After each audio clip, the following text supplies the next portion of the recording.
Hello everyone, welcome to IFS.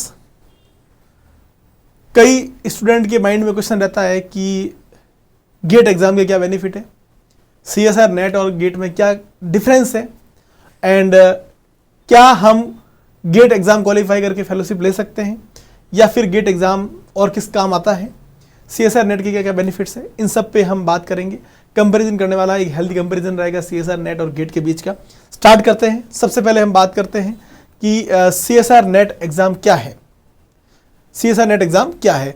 तो council of scientific and industrial research इसकी full form है, ठीक है। और अगर हम बात करें गेट एग्जाम की, तो गेट क्या है? तो गेट यहाँ पर है graduate aptitude test in engineering. Okay, अब हम बात करेंगे यहाँ पर एग्जाम पर्पज क्या है, क्यों एग्जाम करवाया जाता है।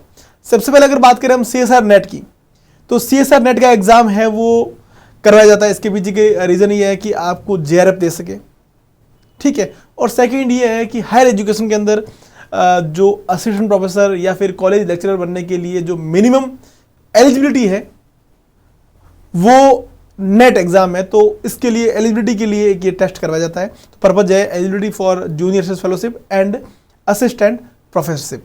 अगर हम बात करें सेकंड इसके स्कोप क्या है, तो स्कोप ये है कि एक तो आप नेट एग्जाम क्वालिफाई करने के बाद आप पीएचडी कर सकते हैं, और पीएचडी में आपको यहाँ पर फाइनेंशियल हेल्प मिलेगी, आपको फेलोशिप मिलेगी 37,000। ओके, अब ये पीएचडी आप इंडिया से भी कर सकते हैं और अब्रॉड से भी कर सकते हैं, ठीक है। सेकंड, आप जो असिस्टेंट प्रोफेसर आप बन ही सकते हैं क्योंकि मिनिमम एलिजिबिलिटी है वो नेट होती है। अगर हम बात करें गेट की, तो गेट का पर्पज़ क्या है? गेट का पर्पज़ है एक तो आपको एमटेक में एडमिशन के लिए एग्जाम होता है, तो admission to MTech PhD program and eligibility for public sector jobs.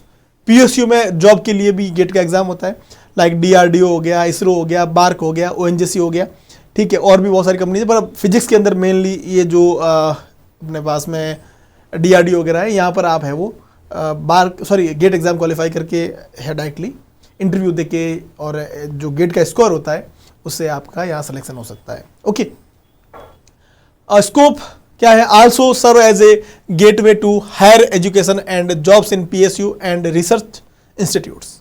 Okay, ये एग्जाम का पर्पज हो गया। आगे हम बात करते हैं यहाँ पर फ्रीक्वेंसी ऑफ एग्जाम। तो सीएसआर नेट का एग्जाम साल में 2 बार होता है, एक तो जून में और दूसरा दिसंबर में। बीच में ये साइकिल गड़बड़ा गई थी, अब वापस ठीक होने पे आई है। दूसरा अगर हम बात करें गेट एग्जाम की, तो गेट एग्जाम साल में सिर्फ 1 बार होता है, वो होता है फरवरी में। Okay, organizing body CSR exam है वो एनटीए ऑर्गेनाइज करवाता है। पहले सीएसआर खुद एग्जाम करवाता था कंडक्ट, अब सीएसआर का जो एग्जाम है वो एनटीए करवाता है। वहीं पे गेट का एग्जाम है वो आईआईटीज और आईआईएससीज है वो कंडक्ट करवाती है। डिफरेंट आईआईटीज का नंबर आता है, टोटल 8 आईआईटीज है, तो उनका साइकिल है वो 8 टाइम के बाद वापस रिपीट होता है। IIT Delhi, IIT Guwahati, IIT Roorkee, IIT Bombay, इस टाइप से हर बार एक ही आईआईटी है वो एग्जाम करवाती है। आगे हम बात करें यहाँ पर, तो एलिजिबिलिटी क्राइटेरिया अगर बात करें, तो एलिजिबिलिटी क्राइटेरिया के अंदर सीएसआर नेट के लिए आपके पास में बीएससी कंप्लीट है और एमएससी में एडमिशन ले लिया है तो आप एलिजिबल हो ये एग्जाम का फॉर्म भरने के लिए। एमएससी कंप्लीट है फिर भी आप फॉर्म भर सकते हैं ना, अब तो एमएससी के साथ और एमएससी के बाद आप फॉर्म भर सकते हैं। आपके पास में 4 ईयर इंटीग्रेटेड डिग्री है, जैसे बीएससी बीएड, उस कंडीशन में बीटेक है आपके पास, उस कंडीशन में भी आप ये एग्जाम का फॉर्म फिल कर सकते हैं। तो MSc physics BTech eligible for JRF. अगर हम बात करें तो इसमें एक कंडीशन है कि जिनके पास में 4 ईयर इंटीग्रेटेड डिग्री है, बीएससी बीएड या फिर बीएससी के साथ में कुछ या फिर बीटेक है, उनको जेआरएफ तो मिलेगी पर वो असिस्टेंट प्रोफेसर के लिए एलिजिबल नहीं है। असिस्टेंट प्रोफेसर के लिए मिनिमम एलिजिबिलिटी है एमएससी प्लस नेट। तो आपको मास्टर अगर आपके पास है तभी आप नेट क्वालिफाई हो तो आप असिस्टेंट प्रोफेसर के लिए एलिजिबल हो। सिर्फ बीटेक से या फिर बीएससी या इंटीग्रेटेड 4 ईयर कोर्स के लिए आप फिर असिस्टेंट प्रोफेसर के लिए डायरेक्टली एलिजिबल नहीं हो, आप नेट जेआरएफ करके पीएचडी कर सकते हो। गेट आप बैचलर अगर आपकी हो रखी है, बीएससी फाइनल ईयर भी फॉर्म फिल कर सकते हैं, यहाँ पर बीएससी हो रखी है वो फॉर्म फिल कर सकते हैं, एमएससी कर रहे हो तो भी फॉर्म फिल कर सकते हो, एमएससी के बाद भी फिल कर सकते हैं ना। तो BSc final year, BSc completed, BE, BTech और master in science and engineering वाले एलिजिबल है गेट एग्जाम देने के लिए। हम बात करते हैं यहाँ पर सिलेबस डिफरेंस की। तो सीएसआर नेट का सिलेबस है जिसमें क्लासिकल मैकेनिक्स, इलेक्ट्रोमैग्नेटिक थ्योरी हो गया, quantum mechanics, thermodynamic and structural physics हो गया, मैथमेटिकल मेथड ऑफ फिजिक्स हो गया, इलेक्ट्रॉनिक्स एंड एक्सपेरिमेंटल टेक्निक हो गया, एटॉमिक एंड मोलिकुलर फिजिक्स हो गया, सॉलिड फिजिक्स हो गया and nuclear and particle physics हो गया। वहीं पे अगर हम गेट की बात करें तो सिलेबस कंप्लीटली सेम है, सारा सिलेबस 99% 98% सिलेबस है CSR नेट और गेट का सेम होता है। यहाँ पर ये MSc लेवल होता है और यहाँ पर BSc प्लस MSc लेवल का सिलेबस होता है, ठीक है। CSR net focus more on advanced theoretical concept in physics, मतलब पेपर थोड़ा सा CSR नेट का टफ रहता है एज कम्पेयर टू गेट का पेपर थोड़ा सा है वो CSR से इजी रहता है। यहाँ पर जो क्वेश्चन आपको मिलते हैं includes both theoretical and concept and their engineering application, ठीक है। मतलब आपको यहाँ पर कंसेप्ट भी पूछेंगे, यहाँ पे आपको मतलब एक्सपेरिमेंटल एप्लीकेशन भी पूछ लेंगे, यहाँ पर आपको formula based and numerical type के क्वेश्चन आपको पूछने को मिल जाएंगे, ठीक है। सुपर इमोशन 6 आगे भी बात और भी है ना। सुपर इमोशन 6.3 बैच हमारा 12 जनवरी से स्टार्ट हो रहा है। टारगेट हम कर रहे हैं CSR नेट जून 2026 को एक्सक्लूसिव लाइव बैच है, फ्लैट 20% डिस्काउंट मिल रहा है, कूपन कोड IFS 20 है। इसके अलावा आप इसमें गेट की जस्ट की बार की तैयारी भी साथ में कर पाओगे। 6.3 बैच 12 जनवरी से स्टार्ट हो रहा है, लाइव बैच है, आप ज्वाइन कर सकते हो। टारगेट अगर आपका 2026 के अंदर JRF करने का है तो। एग्जाम का पैटर्न की अगर बात करें तो एग्जाम पैटर्न में अगर हम बात करें तो CSR नेट का जो एग्जाम है ऑनलाइन मोड में होता है। टोटल आपको यहाँ पर 3 घंटे का टाइम मिलता है, 200 मार्क्स का पेपर होता है। सेक्शन A के अंदर टोटल आपको 20 क्वेश्चन पूछे जाते हैं, उनमें से आपको 15 करने होते हैं, ठीक है। सारे के सारे क्वेश्चन MCQ क्वेश्चन होंगे या मल्टीपल चॉइस क्वेश्चन होंगे। पार्ट B के अंदर आपको टोटल 25 क्वेश्चन पूछे जाएंगे, जिसमें से आपको 20 क्वेश्चन करने होते हैं। और पार्ट C के अंदर टोटल आपको 30 क्वेश्चन पूछे जाएंगे, जिसमें आपको 20 क्वेश्चन अटेम्प्ट करने हैं। 75 में से आपको 55 क्वेश्चन ही अटेम्प्ट करने होते हैं। अगर हम बात गेट की करें तो गेट के अंदर आपका मोड ऑफ एग्जाम ऑनलाइन ही है, ये भी ड्यूरेशन आपको 3 आवर्स का टाइम मिलेगा। यहाँ पर टोटल 100 मार्क्स का पेपर होता है ये। इसमें आपको सेक्शन में पार्ट A के अंदर टोटल 10 जनरल एप्टीट्यूड के क्वेश्चन मिलते हैं। पार्ट A के अंदर वहाँ पर टोटल 20 क्वेश्चन मिलते हैं CSR में, यहाँ पर 10 क्वेश्चन मिलते हैं। पार्ट B में आपको जो फिजिक्स के क्वेश्चन है 55 क्वेश्चन मिलते हैं, टोटल आपको 65 क्वेश्चन यहाँ पर मिलते हैं। कोई ऑप्शन नहीं है आपके पास क्वेश्चन छोड़ देगा, मतलब ऐसा नहीं है कि यहाँ इतने में से इतने करने, पूरे के पूरे 65 क्वेश्चन आपको अटेम्प्ट करने हैं अगर आपको आ रहे हैं तो, ठीक है। मार्किंग स्कीम जो है वो यहाँ पर ही है। CSR नेट के लिए आपको पार्ट A के जो क्वेश्चन है वो 2 मार्क्स के होंगे और नेगेटिव मार्किंग 1/4 मतलब 0.5 है नेगेटिव मार्किंग रहेगी। पार्ट B में आपका जो मार्क है 3.5 मार्क्स का एक क्वेश्चन होगा, नेगेटिव मार्किंग वहाँ पे 1/4 है मतलब 0.875 या नेगेटिव मार्किंग है। पार्ट C के अंदर भी आपका जो पार्ट C है वो 5 मार्क्स का है और नेगेटिव मार्किंग 1/4 मतलब 1.25 नेगेटिव मार्किंग रहेगी। अगर हम बात गेट की करें तो गेट के अंदर पार्ट A में आपको 5 क्वेश्चन है वो MCQ मिलेंगे, जिसका करेक्ट आंसर होने पे 1 मार्क्स मिलेगा और रॉन्ग क्वेश्चन नेगेटिव होने पे 1/3 नेगेटिव मार्किंग होगी। वहीं पे आपको 5 क्वेश्चन जनरल एप्टीट्यूड के वो 2 मार्क्स के होंगे, एक क्वेश्चन 2 नंबर का होगा, नेगेटिव मार्किंग उसकी 2/3 होगी, है ना।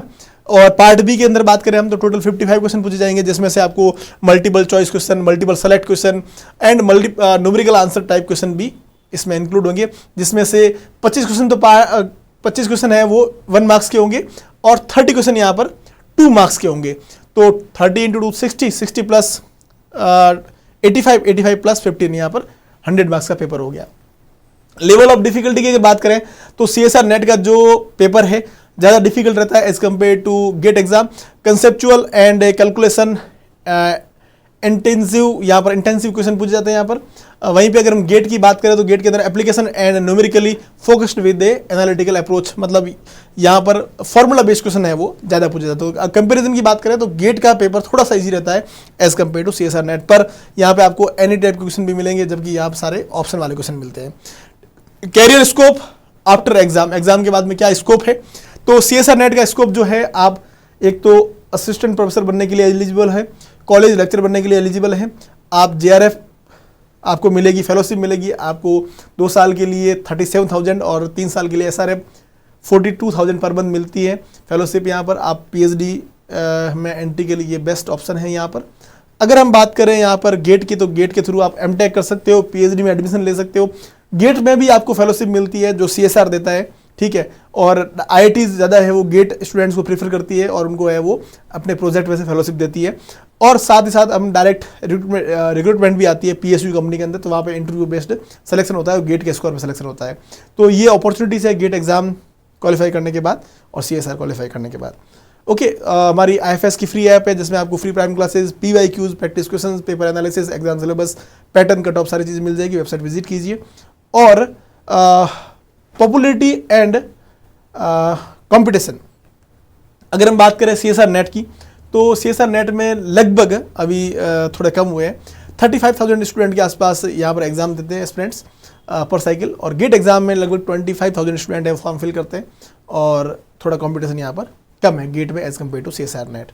विच वन शुड यू चूज, आपको कौन सा सेलेक्ट करना चाहिए? तो उसमें अगर बात करें, choose CSR net for academic and research via UGC fellowship. अगर आपको अगर आपको रिसर्च करनी है तो आपके लिए बेस्ट है CSR नेट, आपको वहाँ फेलोशिप मिलेगी UGC के थ्रू, CSR के थ्रू। अगर आपको MTech करनी है, रिसर्च करनी है या फिर जॉब चाहिए तो आपके लिए गेट बेटर ऑप्शन है।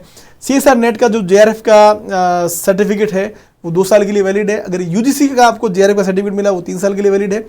अगर आपने गेट क्वालिफाई किया है तो आपका जो गेट का स्कोर है वो 3 ईयर के लिए है, वो वैलिड है। ठीक है, तो ये सारा था। अगर आपको CSR नेट दिसंबर 2025 का रिजल्ट जानना है कि आपका JRF होगा या LS होगा, तो आपको क्या करना है, IFS की वेबसाइट पर जाना है, वहाँ पे आपको क्या करना है, नो योर रिजल्ट पे क्लिक करना है, उस पर आपको क्वालिफिकेशन मेरिट पे क्लिक करना है। क्लिक करोगे वहाँ आपको अपना नाम वगैरह आ जाएगा, सब्जेक्ट सेलेक्ट कर देना है, कैटेगरी सेलेक्ट करनी है, रोल नंबर डालना है, और उसके बाद में कितने क्वेश्चन करेक्ट किए, कितने रॉन्ग किए बताने, और फिर आप सबमिट करोगे तो आप है वो ये पता कर पाओगे आपका JRF हो रहा है या फिर LS हो रहा है। तो फटाफट से जाइए और अपनी रैंक चेक कीजिए और थोड़ी मन की शांति यहाँ से लाइए ना।